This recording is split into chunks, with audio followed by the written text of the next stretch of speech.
This is you. You're scrolling through the news or looking around in your own community, and you can't help but notice something strange. The liar just landed a big promotion. The corrupt politician lives in luxury. The cheater walks away smiling, while honest people struggle just to get by. You whisper to yourself, why is it that the worst people seem to succeed? It doesn't just frustrate you. It shakes you. It makes you wonder if goodness even matters anymore. If following God's way is worth it when it feels like evil gets the upper hand. But you're not the first person to ask this. In fact, the Bible itself raises this exact question, and inside its pages lies an answer so deep, so steady, that it can anchor your soul the next time injustice makes your heart burn with envy. Stay with me, because we're about to uncover it. That's stop. 1. The pain of comparison when the wicked prosper. Psalm 73 begins with shocking honesty. Asaph writes, "But as for me, my feet had almost slipped. I had nearly lost my foothold. For I envied the arrogant when I saw the prosperity of the wicked." That's raw confession. Even a man of God admits he almost fell away because of envy. And haven't you felt that? You see people who mock God, who cut corners, who exploit others, and yet their lives look smooth, their bodies are healthy, their children go to good schools, their homes are beautiful. Meanwhile, you're doing your best to live right, but you're tired. Bills pile up, and nothing seems easy. Comparison poisons the heart. It doesn't just make you angry at others. It makes you start doubting God. You think, if He really is just, why am I here and they are there? But envy is a trap. It makes you believe success is measured in comfort, wealth, and applause. And once you believe that, you start slipping, just like Asaph said. So what do? We name the feeling. We admit it. We bring our envy to God instead of letting it rot our faith. Because comparison is the doorway, and if we don't shut it, despair walks in right after. 2. The illusion of their success, temporary, not eternal. The Bible is clear. What looks like success may actually be a setup for destruction.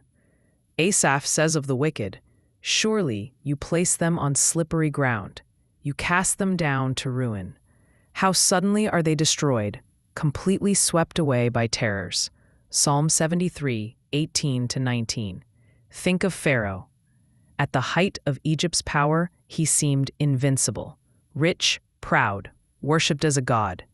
But one act of arrogance, refusing to let God's people go, led to plagues, loss, and the drowning of his entire army.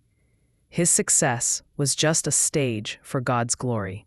Or Haman in the book of Esther, elevated to power, boasting about his wealth, plotting evil against the Jews.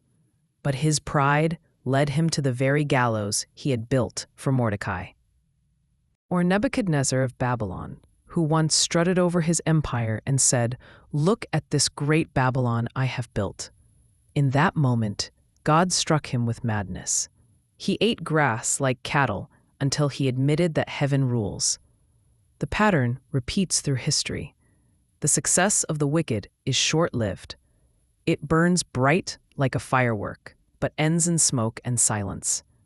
So the Bible warns us, don't be deceived by appearances. Their wealth may dazzle, but it cannot protect them from judgment.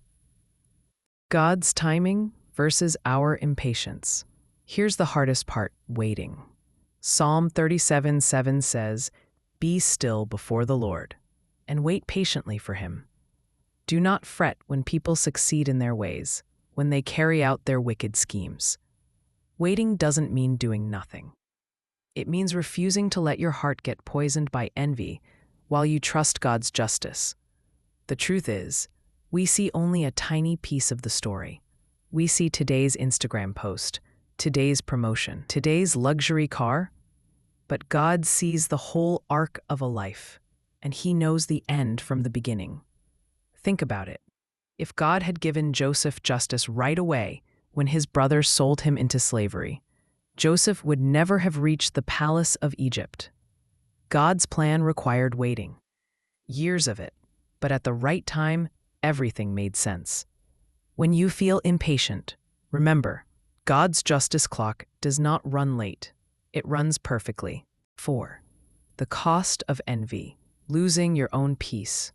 Here's the dangerous irony. When you obsess over the success of the wicked, you're the one who loses. Psalm 73, 21-22 says, "When my heart was grieved and my spirit embittered, I was senseless and ignorant. I was a brute beast before you." Envy doesn't just rob your joy. It makes you irrational. You stop noticing your own blessings. You poison your mind with comparisons. You waste energy watching their path while neglecting your own. It's like staring so long at someone else's plate that your own meal gets cold. God's warning is clear. Don't trade your peace for someone else's illusions. Don't waste your spiritual strength envying a future that will end in ruin. True success. What God promises his children. If the success of the wicked is an illusion, then what is true success? The Bible answers, "Yet I am always with you. You hold me by my right hand. You guide me with your counsel, and afterward you will take me into glory."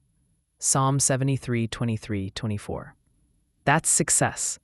Not temporary wealth, but eternal presence. Not applause from people, but guidance from God. Not a fragile empire, but everlasting glory. Jeremiah 17 paints the picture. Blessed is the one who trusts in the Lord. They will be like a tree planted by the water, that sends out its roots by the stream. It does not fear when heat comes. Its leaves are always green. That's what real success looks like. Steady, rooted, flourishing even in drought, because the source is not the world's approval, but God's living water. And here's the key. This kind of success lasts.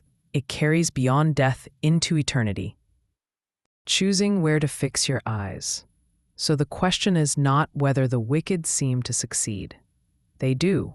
The real question is, where are you looking? If you fix your eyes on their path, you'll stumble. But if you lift your eyes to God, you'll see a bigger story unfolding. The psalmist ends his struggle with these words, "But as for me, it is good to be near God. I have made the sovereign Lord my refuge. I will tell of all your deeds." Psalm 73, 28. He realized the answer wasn't about them. It was about him. His calling wasn't to track the wicked, but to walk with God.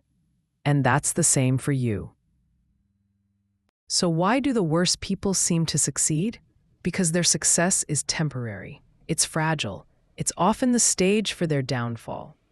What looks like blessing may actually be judgment delayed. But for the children of God, true success isn't measured in bank accounts or applause. It's measured in presence, walking with God today and being welcomed into his glory tomorrow. Friend, don't waste your life envying the wicked. Don't let their fragile victories rob your eternal peace.